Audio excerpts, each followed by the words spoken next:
every president since my uncle was president, and I've never seen a president, Democrat or Republican, that is willing to stand up to industry when it's the right thing to do, and they're willing to talk about really difficult issues and to hold his stand on those issues. I've never seen anything like it, and I'm very, very grateful to you. I've sat with industry again and again in a room with him and heard him say, we can't do that. We're going to do something different, deliver news that they didn't want to hear.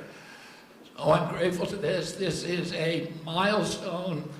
There's never in American history has the federal government taken a position on public health like this. And because of President Trump's leadership, it's not just one cabinet secretary, it's the entire government that is behind this report. And I can say again, I talked a little bit about when I met Rachel Carson as a boy. My uncle tried to do this, but he was killed and it never got done. And ever since then, we've been waiting for a president who would stand up and speak on behalf of the health of the American people and say, there is no difference between good economic policy, good environmental policy, and good public health policy, and good industrial policy. We can have all of them, but we need a united cabinet, and we need to go forward as a single people. I want to thank you for that, President Trump.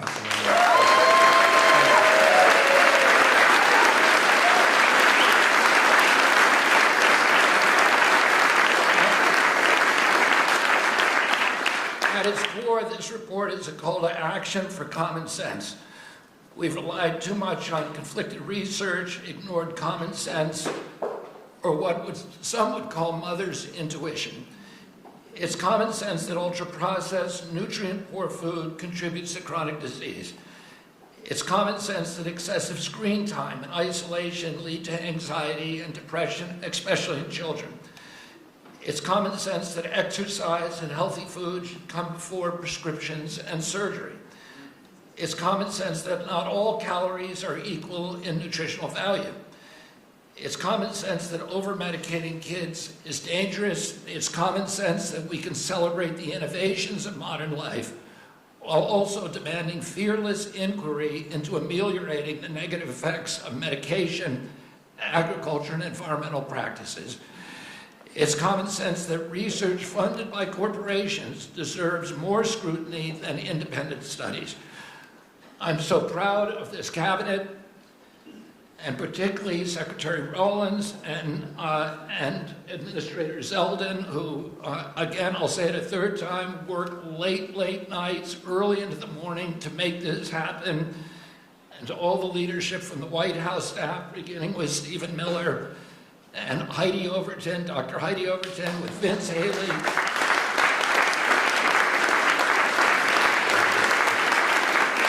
Their leadership and their steady hand in getting us to the goal line we could not have done it without them. They helped us grapple with weighty issues and committed this administration to solving large, complex challenges like children's health. We're joined here by senators, advocates, governors who I have worked with, and CEOs who I know who are all ready to begin carrying out this mission. This is the beginning of a conversation, a national conversation that we are going to have with maturity, with nuance for the first time in history, thanks to your leadership, President Trump. There is a reason that the Maha Moms sided with you, President Trump. It's because this administration has the bravery to tell the truth and solve problems through innovation and not nanny state regulation. President Trump, I'm honored to present you the Maha report and work with this incredible cabinet that you have brought together to make our children healthy again.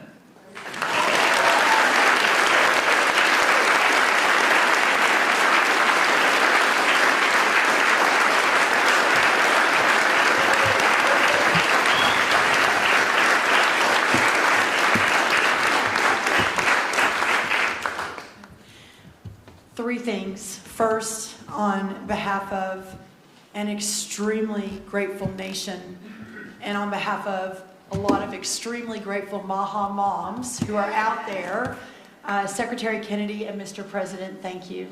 I see a Maha mom and grandma and our amazing chief of staff right there, Susie Wiles. I see a Maha mom and Caroline Levitt all across our cabinet.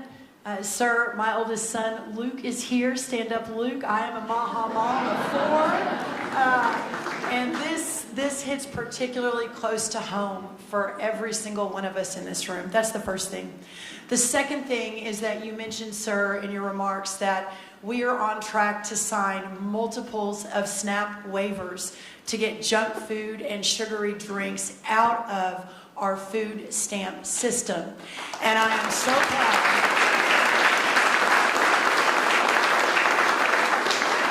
I'm so proud to announce that on Monday I was in Nebraska with Governor Pillen where we signed the first one. An hour ago I signed the second one for Governor Braun in Indiana. He may not even know that. I've got it right here, sir. I also signed the third one, Governor Kim Reynolds of Iowa, about an hour ago.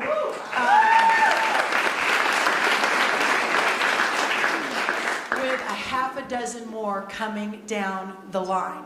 And sir, that has never happened before. Under Republican or Democrat administrations, we have never made that happen before. So I am so proud and so grateful for your leadership. Morrissey here, who was the first one to apply from West Virginia. Oh,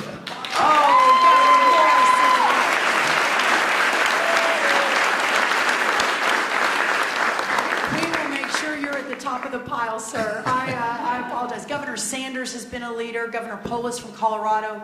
It has been remarkable how these governors have stood up. That's the second thing. The third and final thing, sir, is we all know that at the center of making America healthy again is making American agriculture great again.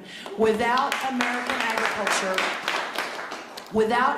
agriculture at the center of this discussion, we have the most robust, the safest, the best agriculture system in the world. And in partnership with the amazing Secretary Kennedy and all of these incredible patriots sitting around this table, under the leadership of the extraordinary President Donald J. Trump, we will make America healthy again. And what an honor it is to be a part of that. Well, thank you so much.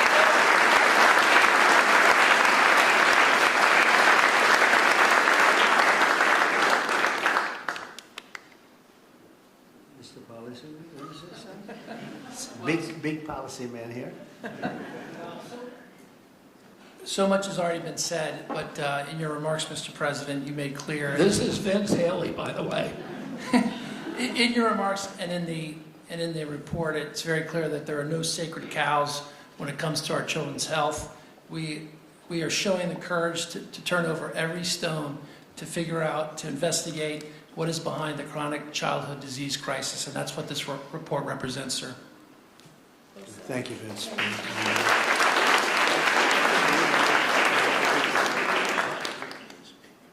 Most have already spoken. Vince, very good. But the fake news wasn't here. What's going on? I mean, Oz, I want to thank you for your work. Would you have anything to say to the media? Thank you, sir.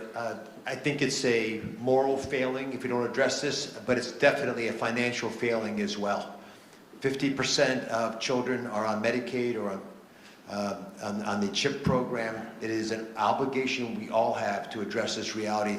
As you know, the cost of Medicaid has gone up 50% in 5 years. Right.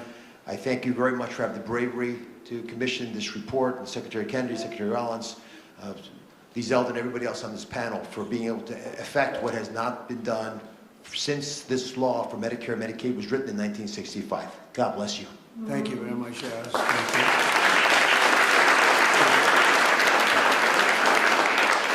A man who's just so highly respected, Dr. Marty McCary. Would you say a couple of words, please? Thank you, Mr. President. The United States is the best in the world when it comes to proton beam therapy, CAR-T, sophisticated operations. But when it comes to the health of the population, it's been a 50-year failure.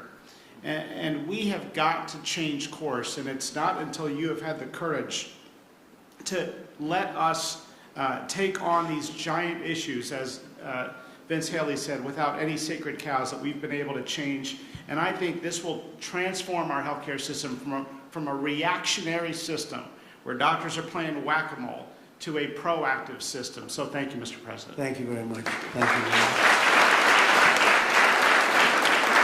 Highly respected Jay, please say a few words. Thank you. Thank you, Mr. President. I said earlier already that it's shocking to me that what this report says, which is that our kids will live less long, less healthy, more unhappy lives than we will as parents. We can't have that.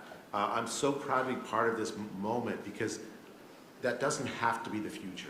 We can change things by doing excellent gold standard science, understanding the root causes of all these problems, reversing it. And Mr. President, this is an enormously important moment because it's from this moment forward, we will reverse course so our kids will live longer than us, will live more healthy than us, and will be happier than we have been. Thank you. Thank you very much. Thank you. I have to say we have the greatest farmers in the world, and we love our farmers, and we want to pay respect to our farmers, and we always will. And we won the farmers by a lot in the election, in every election, all 3 elections, and we won by a lot, and I will never forget that, and they are foremost in our thought, and representing, I think the farmers better than just about anybody can do is Senator Roger Marshall. Could you say a couple of words, Roger, please? Mr. President, we're not tired of winning yet. Congratulations. What a week you've had overseas, one win after another, one big beautiful bill across the House floor this morning. You're the best closer in the game, and this is one of the greatest days of my life professionally speaking as well. And I just want to acknowledge my MAHA mom out here as well, that my wife, Lena, was a MAHA nurse and a MAHA mom and a MAHA grandma. Now, Lena, will you please stand up as well, my wife?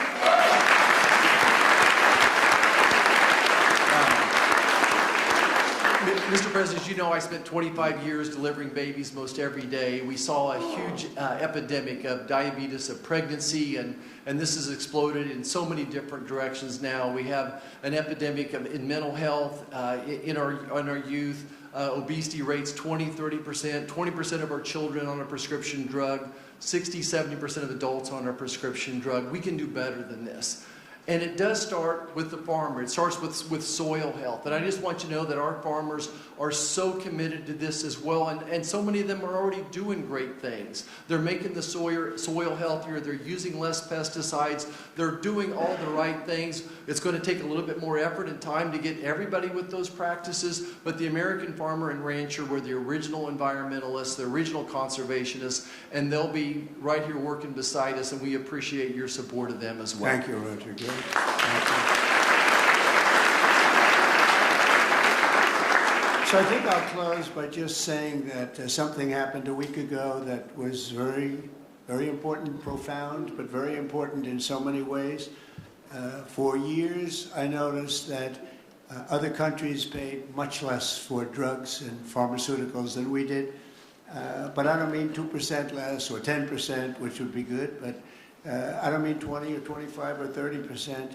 I mean sometimes we paid 10 times more, 12 times more, 13 times more than other countries, where people from our country would be seen going into Mexico and seen going into other countries, leaving on trips and bringing their drugs home because they'd get in London, they'd be able to buy a drug for 1/10 the price of what it costs in New York City. And I watched this, and I watched it during my term, and I didn't like it. I didn't like it, and it's a very complex system, but you know, we're smart also, maybe much smarter than they are, and at some point we had to figure out, and I heard it was the middleman. Nobody told me who the middleman was. Nobody knew who the middleman was. Nobody ever heard. All I heard is the middleman. I said, they've got to be the richest people in the world, whoever they are. We don't even know if there is a middleman. All I know is that the drugs were 10 times higher, and sometimes more than that. And I really got into it over the last year, and I figured the whole system out.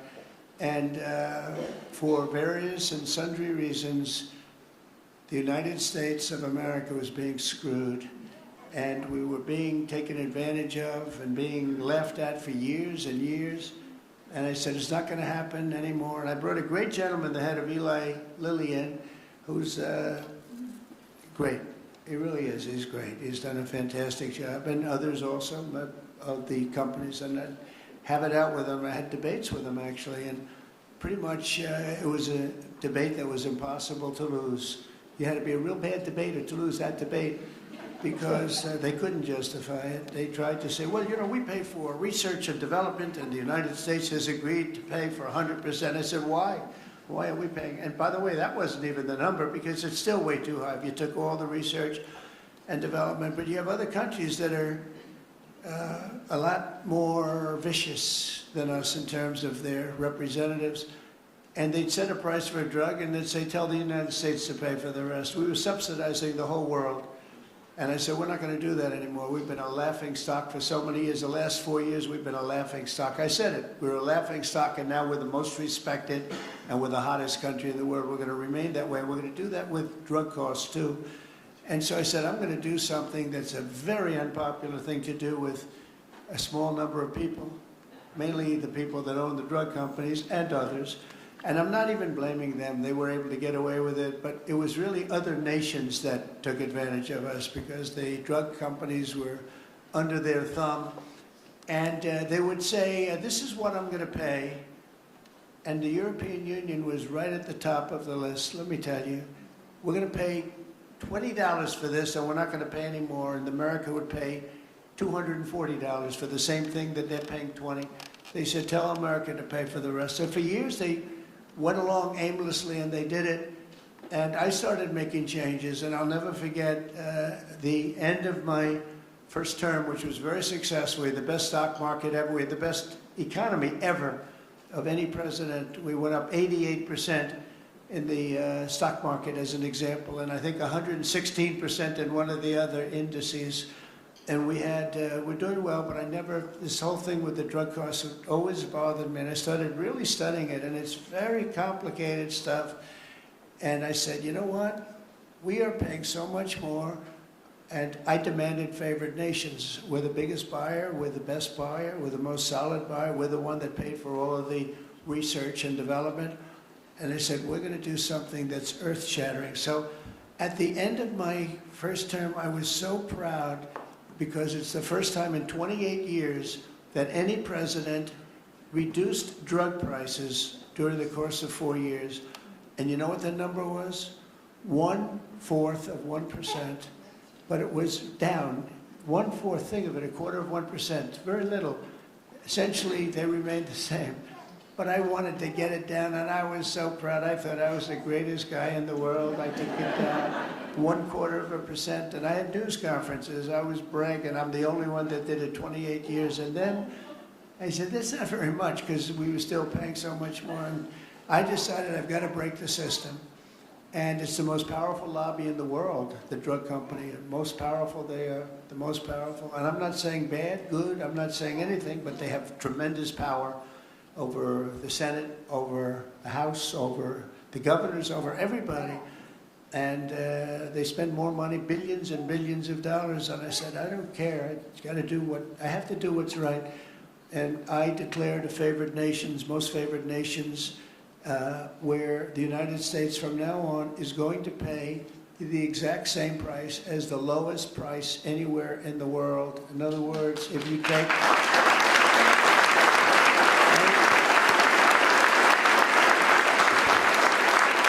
In other words, if you take the country that's paying, and let's say in a certain part of, there may be some country out there that pays a little bit less for very good reasons because of the fact, a thing called poverty or whatever, but we take the lowest country, say European Union countries as a whole, that would be fine, or take individual countries within the European Union, or take various countries that nobody's even heard about. We pay the lowest. And what that's going to mean, and I'd like to put somebody to police it because it should start immediately. It shouldn't start in 2 years, 3 years, 5 years. They'll say, yes, it kicks in. They always say kicks in, Marty. It kicks in, sir, in 4 years, and then 4 years they get it changed. It should mean, so remember I told you I was happy with 1/4 of 1%. It could mean anywhere from 70% to 89% reduction in drugs and pharmaceuticals. That's everything, right? And I've actually had some congressmen call me and they say, sir, could we talk about this? I said, no. They wanted to talk because, there's tremendous power against them, and I understand that, and every one of them was covered. Senators were. I see Roger smiling, and Roger probably was too, but you know what? He wants to do the right thing, right? He wants to do the right thing, and we're doing the right thing. We're taking advantage of, and forget the drug company, we're taken advantage of by other countries that insisted with the drug companies that they were going to pay X dollars, and we're not paying any more, and you're not doing business here, and they were nasty about it. These people are almost sort of afraid of them, and we are going to now get a reduction in drug costs of up to 89% in some cases, but 50% would be a bad number. So think of that, 50% versus 1/4%. Think of that, 85, 89, 91, 72%. It's going to be massive numbers. It's going to be incredible for Medicaid, incredible for all forms of health care. Medicare is going to be, it's going to have a huge impact, so big that nobody can calculate it. I mean, this thing could drop by 25, 30%. The drugs are a very big part of it, right? So very big part. So it'll affect everything. It'll affect your whole life. The amount of money you're going to be saving is going to be incalculable. Nobody can believe I had the courage to do it. I don't think it's courage. I think it would have been courage not to do it. I tell you what, not to do it would have taken far more courage, because I was tired of it. And I was listening to these guys, and they are, they make a lot of money every year, millions and millions of dollars a year. And I agree, because at the beginning, because of the complexity, you'd walk out of a room, you'd hear them talking, and, they almost convince you that it's a great system, it's a wonderful system, even though we were paying 10 times more. That's why they make $30 million a year, because they were good, but not any longer. And one of them just threw up his hands after I was just pounding on him. He said, I can't do it anymore. It's the hardest thing I have to do is trying to justify this damn thing. I can't do it anymore. One of the biggest companies, I just can't do it anymore. You're right. And as soon as he said that, that was like incredible, because I understood exactly. He couldn't do it. He said it's the hardest thing he had to do is trying to justify why we're paying $200 for something and somebody else is paying $12. That is a neighboring country. Take Canada. I mean, people go up to Canada to shop because the prices are so much less, and it's not going to happen anymore. So we're going to take the lowest country anywhere in the world, and that's what we're going to be paying, and we'll be saving from 50 to 89%. And these are big, these are tremendous numbers. There's not going to be anything where we're paying 10 times more than somebody else. And one thing that is very important, and it's got to be implemented. It's done. I've done the order. It's done. But we have to get somebody that's got a lot of strength and a lot of power, because you have to implement it, because these countries are going to go down fighting. They don't want this to happen because they're going to go up. Now, there are many more people involved in the world than there are here. So they'll go up a little bit, maybe 15, 20%, and we're going to go down 60, 70, or 80%. But they will fight the drug companies. The drug companies are very worried that they're going to fight, and that's okay. If they fight, we'll just say, that's okay. We are not going to let you sell any more cars into the United States, or we're not going to let you sell any more wine or liquor or alcohol or something that's actually much more important to them than the drugs. And we're going to be able to force that issue if we need to. They should do it. We're basically equalizing. They should do it. And the drug companies should do just as well. This shouldn't be a hit on their stock. I don't think it will be. It's basically, it's going to be the same amount of money, but it's going to be redistributed. And it's going to be redistributed, so they're going to pay a little bit more, and we're going to pay a lot less. A little bit more because there's so many more. So it's a bigger number. And so, Robbie, I'd like to ask you and Dr. Oz and Marty, perhaps, and Jay, and maybe representing the world's politicians. I can ask Roger, who's so great with this whole subject, if you would be very, very tough and very, very, very powerful in a sense. It's not easy. You're going to have to get this done. The drug companies are going to say, well, they won't do it, and maybe they won't. And if they don't do it, we're going to not do business with that country or those countries. But we're going to have to be very tough until it's totally stabilized and equalized. And Oz, I mean, I see your eyes are gleaming because you've been talking about this for a long time, but you've never had anyone willing to do it. But I'm willing to do it. And I think it's going to go down as one of the most important things we've ever done, because drug costs are going down. Think of it. Then every year for 21 years, the costs have gone up. And now they're going down maybe by 85, 80. I'm telling you, 89% in 2 instances, 89% cut. Nobody's ever seen anything like it. So I'd like to ask Oz in particular, because you and I know each other. He's a very tough hombre, this one. He's tough as hell. And so if you can lead the group, and it's not going to be easy. You're going to have to get in and you're going to have to fight. If you do it, you can have, within a period of weeks, you can have drug costs that drop like a rock, okay? So you, as a group, I have great confidence, and if you don't do it, I am firing every single one.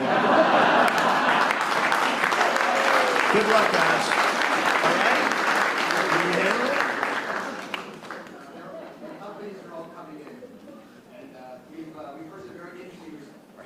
The companies are all coming in. We've had some very promising interactions. So give me a little time to be a tough hombre. You'll do a great job. I have no doubt about it. Thank you very much. Any help, I will be there to help you, okay? Well, you mentioned something that has not been discussed in the past. People have talked about drug prices in a silo and in isolation. But when you start going to the countries where they give discounts to because they're getting beaten up there, and you support these companies, they see a huge upside potential, and even greater than the numbers you mentioned. Right. They should be able to charge more than what they would historically have been tolerant of if they have the support of the U.S. government and you. And Secretary Kennedy is aware of all these discussions. Well, they were artificially low and artificially high. We were artificially high. They were artificially low. We're not going to let that. And I think you're going to be able to handle it pretty easily. But speed is very important because we can do this immediately. This doesn't take 2 years, 3 years. It doesn't take a month. So do the best you can. Thank you very much. Thank you, everybody. Thank you very much. Are we concluding, Bob? Yes. Go ahead. What are Thank you, Mr. President. Let's all give a hand for President Trump.